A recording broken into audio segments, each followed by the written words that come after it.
We'll guide you through how to track time with Trello, ensuring you can manage your projects more efficiently. If you find this helpful, consider subscribing and liking the video. First, open your Trello board on the desktop version of the website. Next, you'll need to enable the time tracking feature by integrating a power-up because Trello doesn't have built-in time tracking. Click on the Power-Ups button located at the top of your board.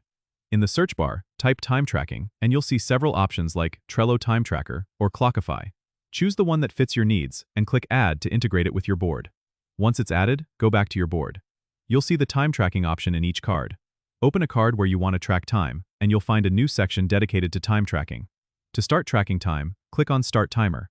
This will log the time you spend on this task. When you finish, click Stop Timer, and it will record the time spent. If you want to manually add time, you can do so by clicking Add Time Entry and entering the time you've worked. Most time tracking power-ups will let you view reports and export your time logs, which is super helpful for billing clients or analyzing your productivity. Remember, each power-up might have slightly different features, so explore the settings to make the most of it. Don't forget to subscribe and comment if this helped you out.